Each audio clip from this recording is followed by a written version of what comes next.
Hoàn cảnh mẹ đồ mẹ kinh ngao kim là mẹ ngâm bây giờ có tiếp cận với xã hóa đồ khẩn thảo này ở lũ đan bắn và bình sau dân bự lũ đan nhau đê sự đồ cậu mà kinh nàyยิงใจเอามันเป็นสปอร์ตระยุคหนัก2 ปึง 2 ปาอยู่หนอง2 ปึง 2 ปานี่ก็อยู่หลงอยู่ไหลเป็นมามเสยผ้าผ่านผีผงถ้าว่าพระลงผ่านมาก่อนตอมเสยยิงปึงจองโจลองตั้งแหล่พรปังเหตุผลนั่นสิแหละเป็นมายุคนั้นสังฆราชสปอตรานี้ก็เป็นสปอมันติงก่อยให้เดียวซีนั่นแหละได้ได้รู้จักลองในยุคนั้นมันติงก่อยให้เดียวซีนั้นในอันตั้งสุดก็เขาได้เลยไว้ตัวนิ้มใส่นิ้มสิมญาณไม่ไว้ตัวเขาให้มันนิ้มเอาสติอ่อนก้อนทิ้งใส่นิ้มในก็ไม่ไว้ใส่เขามัดต้องตีลมเขาลมออกในอันตั้งต้องลมเขาลมออกอันนั้น มันเป็นดีมัดใส่เขาตีแนวใส่เขาไว้เขาก็หาคูออกก็หาคูในเหตุมอง5 นาที10 นาทีในเหตุเอาใส่นิ้มไว้นานๆในก็5 นาที10 นาทีไหลมาตีเนื้อโตขันถาเขาในมันก็ดีนี้มาสปอตลามิวหนึ่งก็มิวหนึ่งปึงหนึ่งก็ปึงหนึ่งตีหนึ่งก็ตีหนึ่งมันดีนี้มา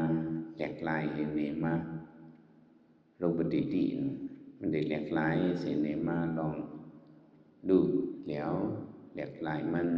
ได้แหลกลายนี้มามันนี้มาซึ่งนี่มาหนังในก็เกี่ยวเขาได้เอาสติอ่อนเสียเลยผู้ซ้อมลองอันมันปิ่นไปแหลกลายเขาได้เลยเอาสติผู้ซ้อม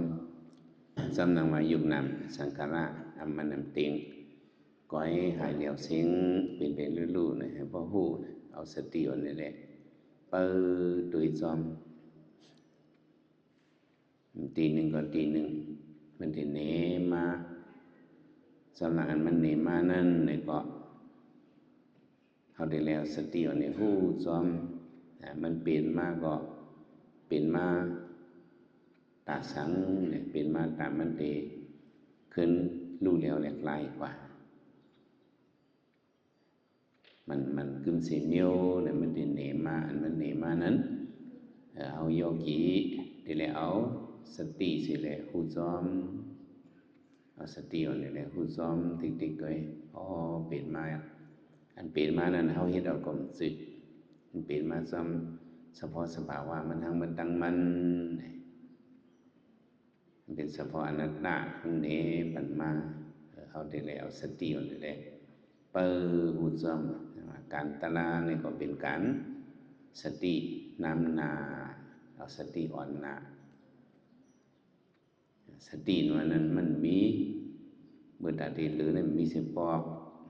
อย่างนั้นแหละเดี๋ยวนอนตื่นมาต่อว่าขึ้นเขาผ่านนอนรับนั่น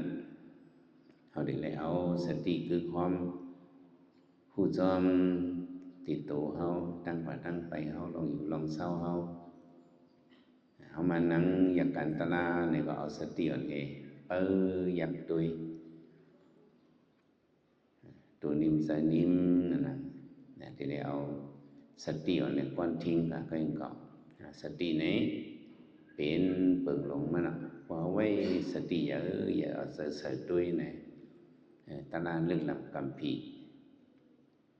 เขาได้เลยหู้เลยหันพอมีสติเนี่ยก็ใส่เขามันเต็มพงเต็มผิวเต็มหลุดกว่าที่ติดเต็มเหมือนเส้นหนังกาวเมาจะขัดนั่นเองเต็มผิววงว่าติด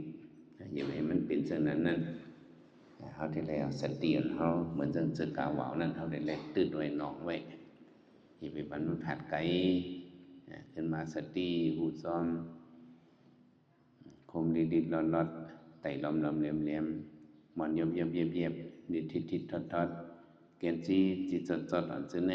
นห้องถังเป็นตลาของพวกหมดด้วยมันเป็นเฉพาะตลาเป็นลูกเป็นเพอลูกเพอห้องว่าคณิกานิสักคณิกามรณะนะเป็นเพอลูกก็ลูกเพอเลยแต่ละเปอโดยมันกว่าอย่างนั้นแหละเกี่ยวเขาก็แต่ละไว้ตัวนิ่มไว้แถมใส่นิ่มใส่เขาอย่าไปผัดตัวเขาอย่าไปกล่าวอายุตั้งนอกเพราะมันพุ่งกว่าปิวกว่าสุเก็บสุกรรมนี่ก็ขึ้นมาโดยขึ้นออกมาขึ้นให้มันกึกกันดังตัวเขาเหตุการณ์ตลานั้นตัวแลเจอที่เลยกึกกันที่ตัวเป็นมาสังแนวสอนกึกให้หู้จอมพอหู้นำมาสติซ้อมนำมาเนี่ยเขาได้ป้องใส่ลองว่าอ๋อหนึ่งกำเป็นหนึ่งมิวมันแหลกลายหนึ่งกำเป็นหนึ่งมิวอย่างว่าในความคำปฏิญญาของเด็กป้ามมดในตลาดเนื้อดูเขาเนี่ยคมใกล้เสียบไม่เหินในซึมหยดตรงตัดในสันว่านะอันนี้มันเป็นนอกตูมจะเป็นที่เนื้อดูเขาในหมดเขาได้เลยมีขันทีอะไรเปิ้ลตัวกว่าเพราะนั่งเหิงมากโอกาสทุกข้าววิตนาเนี่ยได้ปอเป็นมากอันนั้นทุกข้าววินาปอเป็นมากก็มันอิงในจองกับโจลองตั้งควันปังมันในเป็นมากก็บ่มีลองที่ตื้อเลยวิตนาเขาปอมาวินานปอมานั้นเป็นเฉพาะอนัตตาสมีวิญญาณขันธ์จะว่าจะเป็นสภาวะทุกขะเมื่อจอมปีหังก็ไม่เปลี่ยนมาสำหนึ่งกำเปลี่ยนกับหนึ่งเบี้ยววันนี้เป็นเฉพาะนิสสัทุกขะอนัตตาอันปอเป็นมาซึ่งในเปิดมาเห็นเป็นก่อมซื้อภาพอันผีโปงก่อมเจออ๋อสภาวะตลาสภาวะตูขันธะสภาวะยุคตลามันเดินแหลกลายไว้ในติ๊กลงเนี่ยเป็นไรเอาสติเลยเปิดด้วยกว่าให้บ่หวนสภาวะธรรมะเอาสภาวะธรรมตรานั้นที่เลยด้วยที่เนื้อตัวเขาก้อยหาตลาญาเนื้อตัวนั้นเขาเราหูลองไล่หามันเก่าให้บ่หูลองไล่หามันจะมาเขาปังตลาถ่อมตัว